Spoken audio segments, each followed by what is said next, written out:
حکیم احمد نعیم راشد نے لکھا ہے 300 لاشاں ویڑے پئیاں دیکھو ڈنکی لان دا فائدہ جھوٹا سوگ منان دا فائدہ دو کڑیاں کرلان دا فائدہ جے نہیں ڈکنا ایجنٹانو ایویں رولا پان دا فائدہ ماپے ویرے پینا چھڑ کے لین گیا یونان دا فائدہ مر جانے نو کیڑا پچھے کی ہویا مر جان دا فائدہ جس دی گل نہ منی جاوے ایسی پارلیمان دا فائدہ 300 لاشاں ویڑے پئیاں ویکھو ڈنکی لان دا فائدہ یار حکیماں کوئی تے سوچے روندے پاکستان دا فائدہ۔ ناظرین میں ہوں یاسر رشید اور آپ میرا ولاگ دیکھ رہے ہیں۔ ناظرین ہر گزرتے دن کے بعد ایک اور دردناک انکشاف منظر عام پہ آتا ہے، رونگٹے کھڑے ہو جاتے ہیں، روح کپ کپانے لگتی ہے، زبان داستان بتاتے لڑکھڑانے لگتی ہے کہ کس ماں کا کرب بیان کروں، کس باپ کی کھوکھلی نگاہوں میں چھپی ہوئی داستان کا تذکرہ کروں، کس بہن کی فریاد پہنچا سکوں اور کتنے بچوں کی لاوارسی کی کہانی سناؤں۔ یہ مسند اقتدار پہ بیٹھے ہوئے جو آج سے چند دن پہلے یہ کہتے ہوئے اتراتے تھے کہ ہمارے دور حکومت میں لاکھوں لوگ اعلیٰ تعلیم کے لیے باہر چلے گئے، وہ اب کیوں نہیں بولتے کہ یہ جو باہر گئے یہ کس کے لیے گئے، ان پر زندگی تنگ کیوں ہوئی؟ تمام افراد بذریعہ ہوائی جہاز تو نہیں گئے، وہ کیسے چلے گئے؟ جب ہر روز ایک نئی کہانی سنتا ہوں تو سوچتا ہوں کم سن بچے بھی انسانی اسمگلر سے محفوظ نہ رہے۔ گجرات کا 14 سالہ ابوذر بھی چھوٹی سی عمر میں گھر بیچ کر اور قرض لے کر سنہرے مستقبل کے خواب سجائے یورپ کے سفر پر نکلا، مگر یونان کشتی حادثے میں اس کے ساتھ اس کے خواب بھی سمندر برد ہو گئے۔ ابوذر کے والد نے اپنی دکھ بھری داستان سناتے ہوئے بتایا کہ گھر بیچ کر اور قرض اٹھا کر بیٹے کی ضد پوری کی۔ بیٹا گھر والوں کی قسمت بدلنا چاہتا تھا اور چھوٹے معذور بھائی کا علاج کروانا چاہتا تھا۔ اپنا بیٹا ہے، نہ ہی قرض اتارنے کا کوئی سہارا ہے۔ ایک اور بدقسمت بھائی جس کو معلوم ہے کہ اس کا بھائی اسی کشتی پر سوار تھا، لیکن اب تک اس کی شناخت نہ تو مرنے والوں میں ہوئی ہے اور نہ ہی ان 12 پاکستانی شہریوں میں وہ شامل ہے جو زندہ بچ گئے تھے۔ کشتی کو ڈوبے اب کئی دن بیت چکے ہیں، لیکن پھر بھی اسے امید ہے کہ شاید کوئی معجزہ ہو گیا اور اس کا بھائی یاسر اب بھی زندہ ہو۔ حالانکہ اسے یہ بھی معلوم ہے کہ ان کے گاؤں بنڈلی سے جو 2 لڑکے زندہ بچ جانے والوں میں شامل تھے وہ یہ بتا چکے ہیں کہ جب کشتی الٹی تو ان کے گاؤں کے باقی 26 لڑکے بھی انہی کے ساتھ اسی کشتی پہ سوار تھے۔ اس کے بعد وہ کہاں گئے گاؤں کے ان 2 زندہ بچ جانے والے لڑکوں کو نہیں معلوم۔ وہ تو خود سمندر میں کود گئے تھے جہاں سے یونانی کوسٹ گارڈز نے ان کی جانیں بچائی تھیں، لیکن اس نے اپنے سب سے چھوٹے بھائی کی لاش ابھی تک نہیں دیکھی اور اب تک اسے وہ بری خبر بھی نہیں ملی جو شاید وہ جانتے ہوئے بھی سننا نہیں چاہتا، لیکن اس کے لیے اس خبر کا انتظار بھی کٹھن ہے۔ پتہ تو چلے کہ وہ زندہ ہے یا نہیں، اگر نہیں تو اس کی لاش ہی ہمیں مل جائے تاکہ ہم اس کی تدفین کر سکیں۔ وہ کہتا ہے کہ اس سے زیادہ یہ انتظار یاسر کی اہلیہ کے لیے جان لیوا ہے جس نے اپنی 1 سالہ بیٹی کو گود میں اٹھا رکھا ہے۔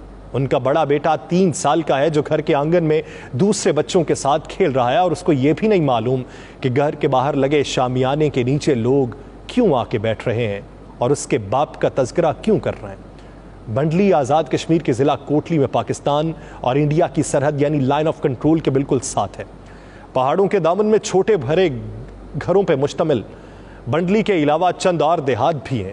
یہاں سے سرحد کے اس پار انڈیا کے زیر انتظام کشمیر کے علاقے میں بنے گھروں کو بھی دیکھا جا سکتا ہے۔ بنڈلی اور اس کے ارد گرد بنے گھروں میں کچھ بہت بڑے ہیں اور جدید طرز تعمیر کی جھلک دکھاتے ہیں۔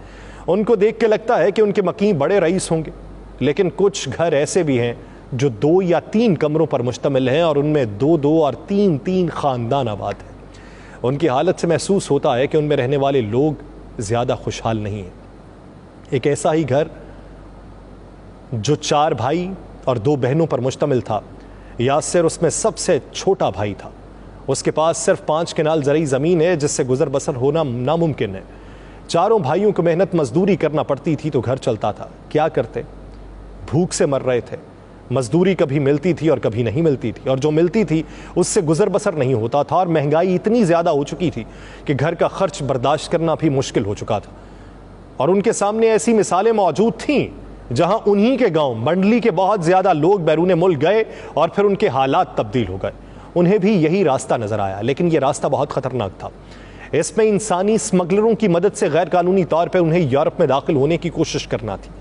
اس میں ہوائی سفر کے بعد انہیں افریقی ملک لیبیا جانا تھا، جہاں سے انہیں افریقہ، ایشیا اور یورپ کے درمیان واقع بحر روم کے پانیوں پر ایک بہت ہی چھوٹی سی کشتی میں سفر کرنا تھا، جو عام طور پر گنجائش سے کہیں زیادہ بھری ہوتی ہے. بہت سے ایسے واقعات موجود تھے جن میں بحر روم کو عبور کر کے یورپ پہنچنے کی کوشش میں ایسی کشتیاں الٹ چکی تھیں اور سینکڑوں لوگ ہلاک ہو گئے. لیکن جب 1 ماہ 10 دن پہلے یاسر نے انسانی اسمگلروں کی مدد سے یہ سفر اپنانے کے لیے گھر چھوڑا تو وہ اکیلا نہیں تھا. اس کا حوصلہ بڑھانے کے لیے اس کے گاؤں کے درجنوں نوجوان اس پرخطر سفر کے لیے یا تو چند روز پہلے ہی جا چکے تھے یا اس کے ساتھ جا رہے تھے، اور کچھ اس کے بعد کے دنوں میں اس کے پیچھے آنے والے تھے.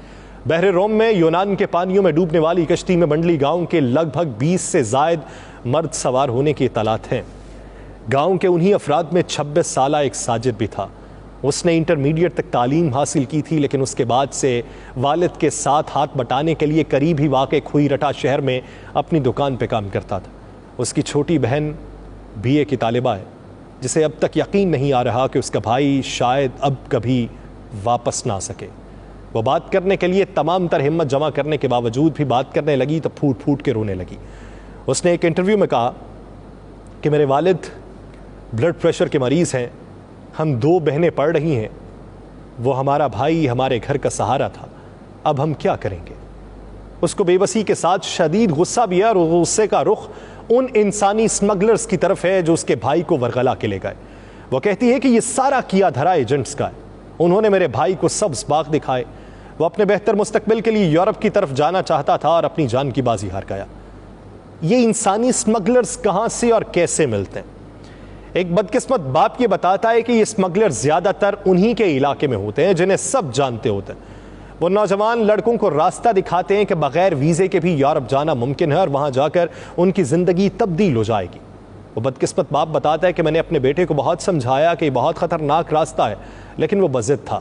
تو مجھے یہ بھی ڈر تھا کہ اگر میں نے اس کو زیادہ روکا یا پیسے نہ دیے تو وہ شاید گھر سے بھاگ کر یہ قدم اٹھا لے گا. منڈلی کے رہائشی یاسر کا معاملہ ان سے کچھ مختلف تھا. اس نے خاندان کی مشاورت کے بعد فیصلہ کیا تھا. پھر انہوں نے کسی انسانی اسمگلر ایجنٹ سے رابطہ کیا تھا جو راولپنڈی میں تھا، اور محمد یاسر کے علاوہ اس ایجنٹ سے ان کے گھر کے کسی فرد کی کبھی ملاقات نہ ہوئی تھی.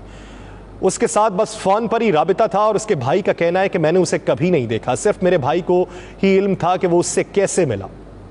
ایک باپ یہ بتاتا ہے کہ ایجنٹس مختلف گروپس میں کام کرتے ہیں. یہاں کے ایجنٹس کا کام صرف یہاں سے لوگوں کو تیار کرنا، پیسے لینا اور انہیں اگلی منزل کی طرف روانہ کر دینا ہوتا ہے. آگے دوسرے ایجنٹ ہوتے ہیں اور پھر لیبیا میں پہنچ کر بڑے ایجنٹس ہوتے ہیں.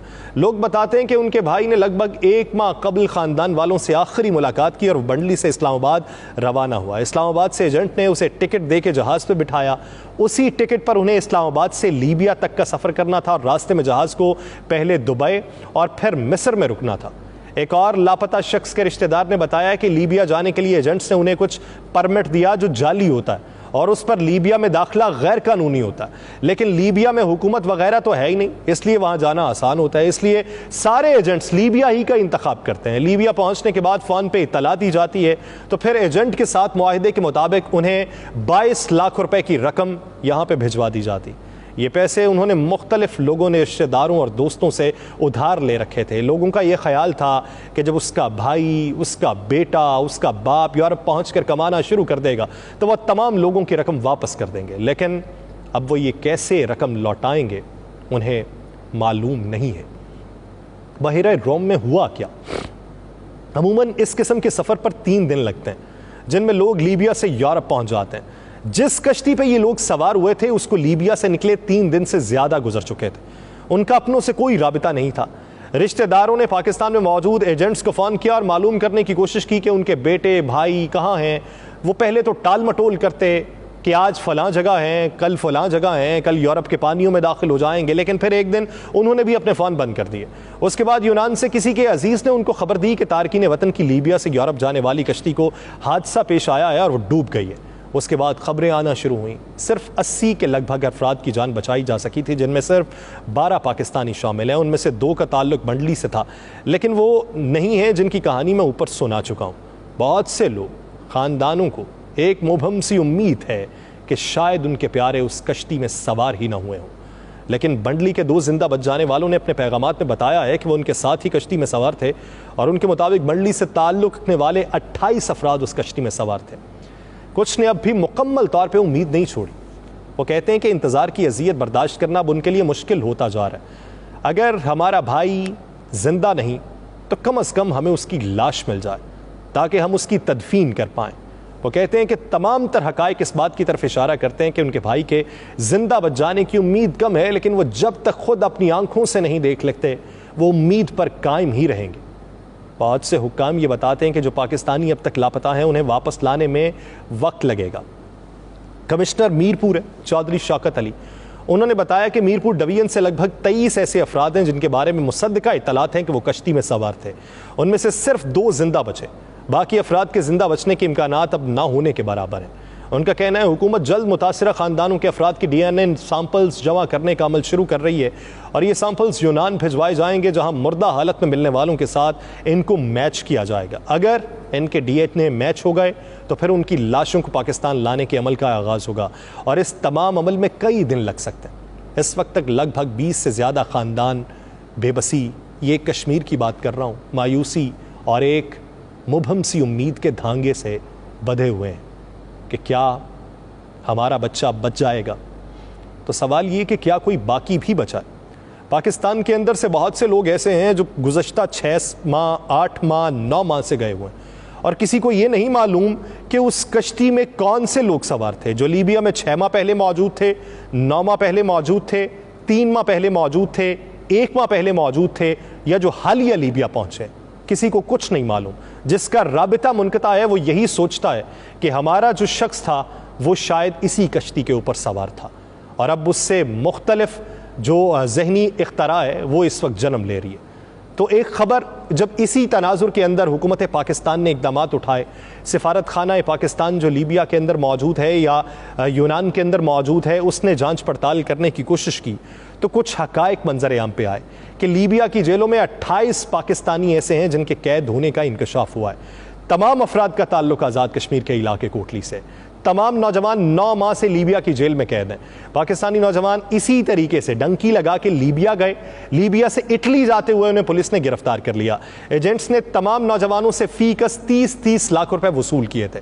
اب یہ نوجوان انتہائی مشکل حالات میں ہیں، اور لیبیا میں قید پاکستانیوں نے یہ ریکویسٹ کی ہے کہ ہمیں ہر جگہ سے رابطہ کرنے کے بعد جب کوئی سنوائی نہیں ہو رہی تو ہمیں سفارت خانے کی جانب سے بھی رابطہ کرنے کے باوجود اقدامات کے آثار دکھائی نہیں دیے تو ہم ارباب اختیار سے اپیل کرتے ہیں کہ ہمیں یہاں سے نکلوایا جائے۔